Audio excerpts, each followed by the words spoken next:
खुदावंद यीशु के पुरफजल व बरकत नाम में आप सबकी सलामती। आपकी भी सलामती हो। हम छोटी सी दुआ करेंगे। कदूस कदूस कदूस बहरोवर के खालिक और मालिक, तेरे शुक्रगुजार है इस घड़ी वक्त के लिए। या खुदा बाप, हमारी अकल तो बिल्कुल नाकस है, हमारे ख्यालात बिल्कुल नाकस हैं, और तू जो अपनी फहम में कुल है, कामिल है, तू हमारे जहनों को रोशन कर दे। तेरे जो इलाही ख्यालात हैं वो हमारे ख्यालात से भर दे, ताकि हमारे ख्यालात तेरे ख्यालात को समझ सके, तेरे इंस्पायर्ड वर्ड ऑफ गॉड को समझ सके।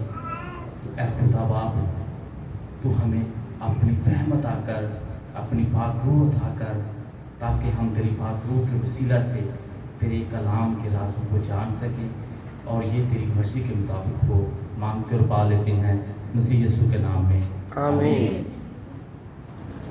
हम जिंदा खुदावंद के कलाम में से मैं अपने टॉपिक को बयान करने के लिए पहला ग्रंथियों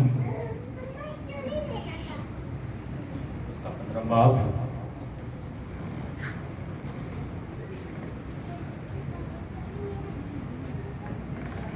उसका 15वां बाब 3री और 4थी आयत। चुनांचे मैंने सबसे पहले तुमको वही बात पहुंचा दी जो मुझे पहुंची थी, कि मसीह किताब मुकद्दस के मुताबिक हमारे गुनाहों के लिए हुआ और दफन हुआ, और तीसरे दिन किताब मुकद्दस के मुताबिक जी उठा। पाक कलाम के पढ़े सुने और सुने जाने पर खुदावंद की खास बरकत हो।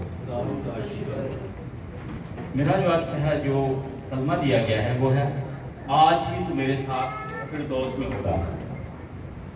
ये जो कलमात हैं ये हमें इस काबिल बनाते हैं कि हम खुदावंद यीशु मसीह की जिंदगी को करीब से देख सकें, और उन हालात को, जिन हालात में खुदावंद यीशु मसीह गुजरे, उनको अपनी जिंदगी में महसूस कर सकें कि खुदावंद यीशु मसीह कितने कर्ब से गुजरे, कितने दुखों से गुजरे।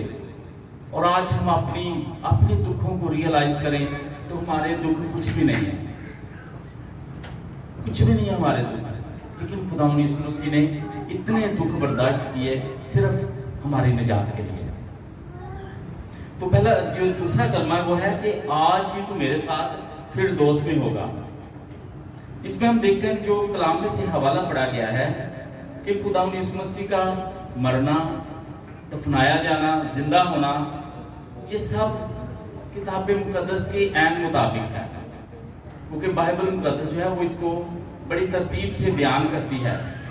बल्कि इसके अलावा खुदावंद यीशु मसीह की पैदाइश, उसकी नशोनुमा, आजमाइशें, मौजज़ात, खुदावंद यीशु मसीह की तालीमात, उसकी ज़िंदगी और तमाम मुश्किलात, सलीबी मौत, दफनाया जाना, जिंदा होना, आसमान पर जाना, और खुदावंद यीशु मसीह की दूसरी आमद, ये हमें तमाम वाक़यात बाइबल मुकद्दस में मिलते हैं।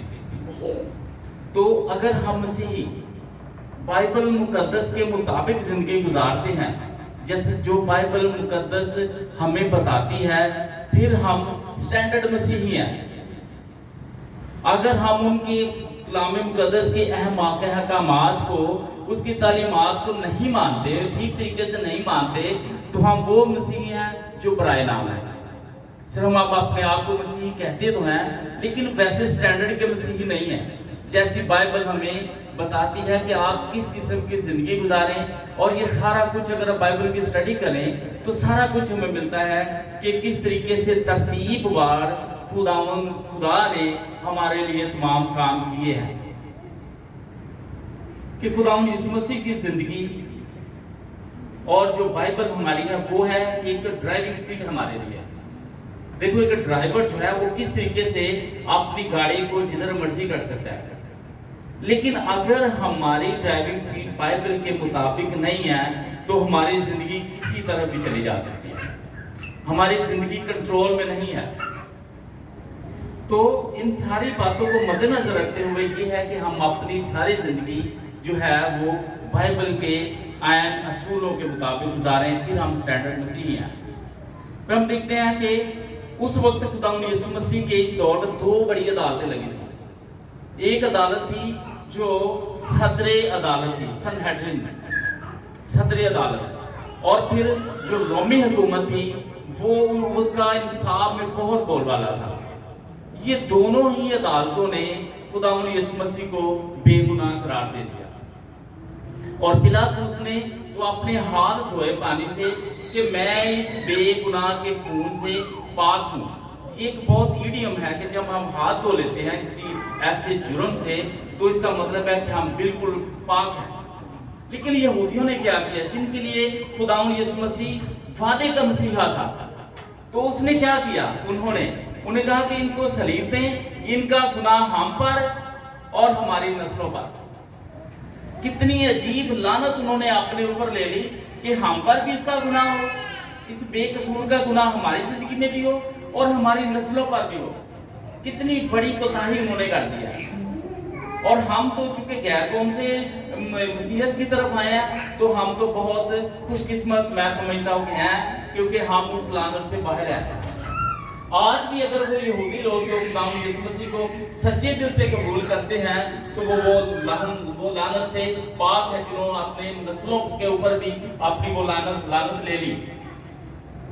फिर यहूदियों की नजदीक क्या था कि मसीहा जो है उसके पास आल में रवा का इख्तियार होगा, वो बादशाह होगा, ये उनकी समझ थी। लेकिन वो इनकी समझ को कबूल नहीं कर रहे थे। उनको कलाम में से सारे वादे जो है वो मिलते हैं, यहूदियों को मिलते थे, क्योंकि हर नबी ने खुदावंद यीशु मसीह की किसी ना किसी तरीके से पेशन गोई किया।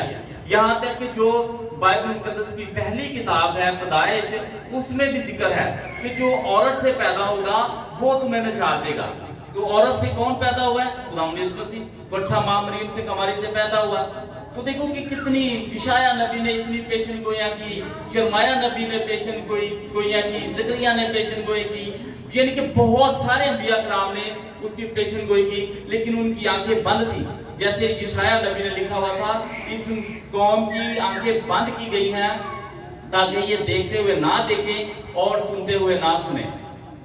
लेकिन खुदावंद यीशु मसीह के बारे में जो साफ क्लियर नजर आ रहा है कि ये प्रोमिस्ड मिसाया है, वादों का मसीहा है, इसके साथ वादे किए गए हैं। फिर ये खुदावंद यीशु मसीह आगे मुकाशवा में क्या दावा करते हैं कि उनके जवाब में वो कहते हैं कि आलमे रवा की कुंजियां मुझे दी गई हैं। ये मुकाशवा के अंदर जिक्र है। और मसीहा भी कहते हैं कि मैं वो मसीहा हूं जो तुम्हें सदियों से इस बात की पेशन गोई की दी जा रही थी कि एक मसीहा आएगा जो तुम्हें निजात देगा। तो इस कलमा के अंदर ये है कि सच कहता हूं कि आज ही तू मेरे साथ फिरदौस में होगा। इसमें तीन चीजें हैं। पहली है सच, और दूसरी है आज ही, और तीसरी है फिरदौस।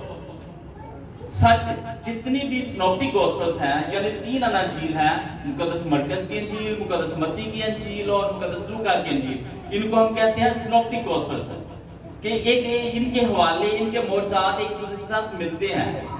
इन तीन किताबों में जो सच है वो एक दफा इस्तेमाल किया गया है। खुदावंद यीशु मसीह ने जो सच बोला है वो एक दफा बोला है। लेकिन मुकद्दस यूहन्ना की अंजील खुदावंद यीशु मसीह ने बार बार अपनी उसमें बोला है कि मैं तुमसे सच सच कहता हूं। ये सिर्फ मुकद्दस यूहन्ना की अंजील इसको वाज़ेह बयान करती है। सच जो है उसका ये है कि जब शुरू में लग जाए, इसकी जो स्टेटमेंट है, जुमला है, जब सच शुरू में लग जाए तो ये लीगल स्टेटमेंट बन जाती है। इसलिए खुदावंद यीशु मसीह पहले कहते हैं मैं तुमसे सच कहता हूं, फिर अगली स्टेटमेंट जो शुरू होती है कि तू आज ही मेरे साथ फिरदौस में होगा। तो जो शुरू में जब सच लग जाता है लफ्ज, तो स्टेटमेंट जो है वो लीगल हो जाती है। जब यही जो सच है वो एंड पे लग जाता है तो फिर ये क्या बन जाता है? ये दुआया बन जाता है, दुआया जुमला बन जाता है। और ये निकला है आमीन से। अक्सर हम बोलते हैं आमीन, तो आमीन का और सच का जो ताल्लुक है वो सेम है। जब हम आमीन एंड पे बोलते हैं तो फिर इसका एक वो दुआया जुमला बन जाता है। लेकिन जब शुरू में जैसे खुदावंद यीशु मसीह ने लफ्ज बोला है कि मैं तुमसे सच कहता हूं कि आज ही मेरे साथ फिरदौस में होगा, तो ये खुदावंद यीशु मसीह ने एक लीगल स्टेटमेंट दी है, एक दावा किया कि तू आज ही मेरे साथ फिरदौस में होगा। फिर उसके बाद ये है کہ آج ہی. ڈاکو جو ہے وہ فیوچر ٹینس میں بولتا ہے کہ جب تو اپنی بادشاہی میں آئے تو مجھے یاد رکھنا, کہ جب تو بادشاہی میں آئے تو مجھے یاد رکھنا. خداوند یسوع مسیح یہاں پہ پریزنٹ ٹینس استعمال کرتے ہیں, ابھی کا وقت بیان کرتے ہیں کہ تو آج ہی میرے ساتھ فردوس میں ہوگا. فیوچر کی تو بات ہی بہت دور ہے کہ تو آج ہی میرے ساتھ فردوس میں ہوگا, یعنی کہ ابھی, آج, یعنی کہ پریزنٹ ٹینس میں. تو یہ ہے. اور آخر میں جو فردوس ہے اس کا تعلق جو ہے وہ باقی عدن سے ہے, باقی عدن سے, کیونکہ باقی عدن کے اندر یہ جو بیان کیا گیا ہے کہ آدم نے پھل کھایا اور وہ گناہگار ہوا, لیکن یہاں پہ خداوند یسوع مسیح اس باقی عدن کا ذکر کرتے ہیں جا کے مکاشفہ کے اندر کہ اس سے جو تو گناہگار ہوا ہے, ابھی میں جو پھل تمہیں دوں گا اس سے تو گناہگار نہیں بلکہ تو پاک ہوگا. اور یہ مکاشفہ کے اندر اس کا ذکر ہے. دیکھو کہ دونوں باقی عدن کا, پہلے باقی عدن کا اور دوسرے باقی عدن کا کیا رشتہ ہے. کیونکہ پہلا عدن جب خدا نے بنایا تھا تو خدا شام کے وقت اس سے باتیں کرتا تھا.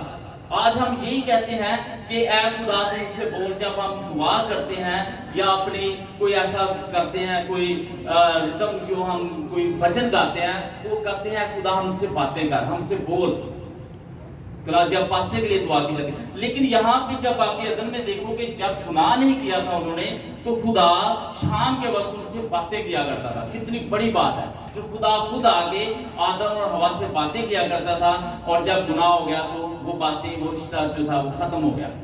ابھی وہی باقی عدن جو خدا یسوع مسیح بیان کرتا ہے, دوسرا آدم جو ہماری سب نجات کا وسیلہ بنا ہے, وہ کہتا ہے کہ میں, مکاشفہ کے اندر ذکر ہے کہ میں تمہیں وہی پھل کھلاؤں گا جو تمہیں منع کیا گیا تھا, اور ابھی جو تو باقی عدن میں جو پھل کھائے گا وہ ہمیشہ کی زندگی کا پھل ہوگا. یہ خداوند یسوع مسیح مکاشفہ کے اندر بیان کرتے ہیں. کیونکہ باقی عدن کو یونانی زبان میں کیا پیش کیا گیا ہے, پیراڈوکس ہے, پیراڈوکس ہے. اور ہم کہتے ہیں فردوس, فردوس بھی وہی ہے لیکن زبانوں کا فرق ہے. لیکن باقی عدن کو جو ہے وہ یونانی زبان میں پیراڈوکسل کہا گیا ہے, لیکن ہم اس کو فردوس کہتے ہیں کیونکہ آج کا جو کلمہ ہے اس میں بھی ذکر ہے کہ آج وہ میرے ساتھ فردوس میں ہوگا. اب ہم آتے ہیں دو ڈاکوؤں کی طرف. یہ دو ڈاکو جو ہیں, ایک کا نام ہے یوتاس, یہ یونانی نسخے سے لیا گیا ہے, بڑی پرانی ریسرچ ہے یہ. ایک ہے میگاتراس اور ایک تھا یواتراس اور دوسرا میگاتراس. یہ دونوں ڈاکوؤں کے نام ہیں. ایک جو گوسپل ہے, شاید آپ نے سنی ہو یا نہ سنی ہو, ایک گوسپل ہے, gospel of Nicodemus, gospel of Nicodemus. یہ وہ جو تھا نیکودیمس جو رات کو خداوند یسوع مسیح کے پاس ہے, لیکن یہ بائبل کے اندر شمار نہیں ہے. اس کو ہم کہتے ہیں اپوکریفل رائٹنگ, یعنی کہ یہ بائبل کے اندر نہیں ہے, لیکن یہ ہماری زندگی کے لیے وہ کتابیں جو بائبل مقدس کے اندر نہیں ہیں وہ ہماری روحانی زندگی کے لیے بہت ہی مفید ہیں, فائدہ مند ہے. اس کے اندر جو, کیونکہ یہ جو خداوند یسوع مسیح کی جو زبان تھی وہ ارامیک زبان تھی, اس ارامی زبان میں جو نیکودیمس کی جو انجیل ہے اس کے اندر ان دو ڈاکوؤں کے نام کیا پیش کیے گئے ہیں, گیسٹاس اور دیماس. گیسٹاس اور دیماس کیونکہ وہ ارامی زبان میں کنورٹ ہو کے جب یونانی میں بنے ہیں تو یواتاس, اور دوسرے کا ہے میگاتراس. تو یہ جو ہے ایک کو لیفٹ سائڈ پہ, یہ جو یواتاس تھا اس کو لیفٹ سائڈ پہ تھا, یہ لیفٹ سائڈ پہ تھا, اور جو میگاتراس تھا یہ رائٹ سائڈ پہ تھا, دونوں سائڈز پہ بھی. یہ ہمیں کہاں ملتی ہے, نیکودیمس کی انجیل کے اندر, جو اپوکریفل رائٹنگ ہے, جو میں نے پہلے بتا دیا آپ کو. یہ بتاؤں کہ یہ ڈاکو تھے کون اور ان کا کام کیا تھا اور ان کو یہ سزا کیوں دی گئی تھی. یہ ڈاکو تھے زیلوتس کے فالوور. زیلوتس, زیلوتیس اس کے بعد اس کے جو فالوور بنے ہیں وہ ہے زیلوتیس. اس کا اس کی انجیل میں بھی جو اعمال کی کتاب ہے اس کے اندر بھی شمعون زیلوتیس کا لفظ جو ہے وہ استعمال کیا گیا, دو جگہوں پہ استعمال کیا گیا زیلوتیس.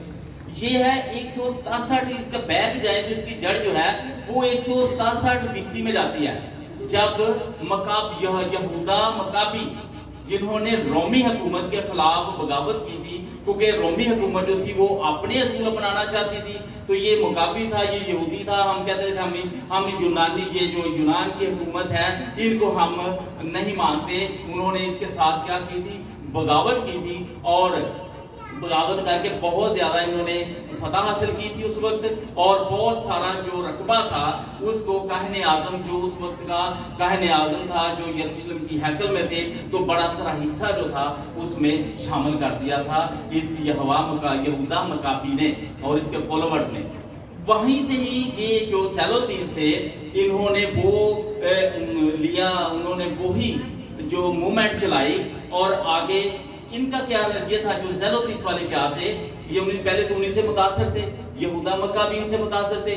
फिर इन्होंने कहा कि हम यहोवा के लिए गैरत रखते हैं। तो ज़ेलोतीस का मतलब ही गैरत है कि हम यहोवा के लिए यानी खुदा के लिए गैरत रखते हैं, इसलिए जो यहोवा के खिलाफ जाएगा हम उसके साथ नहीं होंगे, हम उसको मार डालेंगे। और जो उस वक्त यूनानी हुकूमत थी इन्होंने उनके खिलाफ बहुत ज़्यादा बगावत की थी, उनको बहुत ज़्यादा को मारा भी था। यहाँ तक कि जो यहूदी लोग थे वो यूनानी हुकूमत के साथ थे, ये ज़ेलोतीस वाले उनको भी मार देते थे। लेकिन इन्होंने एक शुरू में मकसद इनका ठीक था कि हम यहोवा के लिए गैरत रखते हैं, लेकिन बाद में इन्होंने एक काम शुरू कर दिया कि जिसमें वो लोगों को लूटते भी थे। ज़ेलोतीस वालों ने ये कर दिया कि वो लूटते भी थे, लेकिन ये अच्छी बात नहीं थी। ये जो डाकू थे ये ज़ेलोतीस के फॉलोवर्स थे, लेकिन इनको जो वो लूटते थे, डाके डालते थे, इस वजह से उनको बागी करार दिया था और ये खुदावंद यीशु मसीह के साथ एक को दाएं और एक को बाएं सलीब पर लटकाया गया था। यहाँ तक कि ये जो बराबा डाकू है इसके लिए भी 4 चीजें इस्तेमाल की जाती हैं। पहली थी, उस पर इल्जाम लगाया था कि ये ज़ेलोतीस का कारिंदा है, उसका फॉलोवर है। दूसरा ये था कि इसने बगावत की है। ये बराबा डाकू की मैं बात बता रहा हूँ, पहले वो 2 की बताई है, अभी बराबा की। बराबा डाकू पे जो पहला इल्जाम था वो कि ये ज़ेलोतीस के ग्रोह में से एक है। दूसरा ये था कि इसने बगावत की है। तीसरा कि ये चोर है और झूठ बोलने वाला है। और सबको मिला के उन्होंने इसको बागी करार दे दिया बराबा को, और इसको भी खुदावंद यीशु मसीह के साथ सलीब पर लटकाया गया।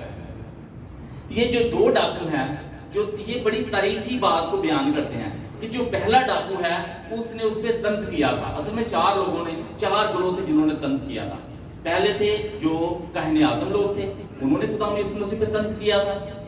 दूसरे जो थे रोमी हुकूमत थी जिन्होंने तंज किया था खुदावंद यीशु मसीह की मौत पे कि अगर तू खुदा का बेटा है तो सलीब पर से उतर आ, हमें भी बचा और खुद भी बच। ये 3 जो पहले 3 हैं, डाकू और रोमी हुकूमत और उसके साथ तीसरा मैंने बताया, और इसके साथ जो चौथा है वो जो है करैक्टर, वो बड़ा मुस्बत करैक्टर है। वो कौन सा है कि ऐ खुदावंद जब तू अपनी बादशाही में आए तो मुझे याद रखना। तो खुदावंद यीशु मसीह को कहते हैं कि आज ही तू मेरे साथ फिरदौस में होगा। उनके तीनों ने जो बयान किया है वो है कि उन्होंने खुदावंद यीशु मसीह को तंजिया लिया है और वो खुदावंद यीशु मसीह की निजात से दूर हैं। क्योंकि जो पहले दूसरे वाला जो सबसे आखिरी वाला था जिसने कहा था कि मैं तुझे कबूल करता हूं और मुझे फिरदौस में जगह देना, तो ये है कि उस वक्त वो जो डाकू ने बयान किया तो उसने बड़ी शीरी जुबान इस्तेमाल की थी खुदावंद यीशु मसीह के लिए। दूसरों ने तंजिया जुबान इस्तेमाल की है, उसने मिठास वाली जुबान इस्तेमाल की है। अगर हम भी आज मसीही उसी मिठास वाली जुबान को अपनी जिंदगी का हिस्सा बनाते हैं जो कलाम मुकद्दस में हमें बताती है, तो फिर हम वही जो खुदावंद से जो निजात है फिरदौस है और उसका जो फल हम खाएंगे, जो निजात का फल हम खाएंगे, उसके हिस्सेदार बन सकते हैं। तो आए दुआ करें खुदावंद से कि खुदावंद हमें बरकत दे कि हम इसमें से जो सीखते हैं कि हम अपनी सोच को मुस्बत रखें, किसी के खिलाफ कोई बात ना करें, ठीक है। दूसरा ये है कि हम उस फल में से खाएं जो खुदावंद यीशु मसीह हमें देगा। वो नहीं जो बाप आदम के टाइम पे हुआ था, वो नहीं हो, बल्कि खुदावंद यीशु मसीह के टाइम वाला जो फल है जो मुकाशफा के अंदर है, वो खुदावंद हमें खाने की तौफीक अता करे। और ये हमारा अपनी ज़िंदगी में हमने खुद फैसला करना है, हर किसी ने पर्सनली फैसला करना है। हम सब लोगों ने एक दूसरे की मदद करनी है, एक दूसरे को बताना है। फैसला जो है वो इंसान का पर्सनली होता है। तो खुदावंद हमें बरकत दे ताकि हम शीरी ज़ुबान को अपनी ज़िंदगी का हिस्सा बनाएं। पॉजिटिविटी जो मुस्बत अमल है अपनी ज़िंदगी का, उसको अपनाएं ताकि हम खुदावंद के उस वादे को पूरा करें जो उसने हमारे लिए किया है। तो खुदावंद हम सबको बड़ी बरकत से मालामाल करे। आमीन।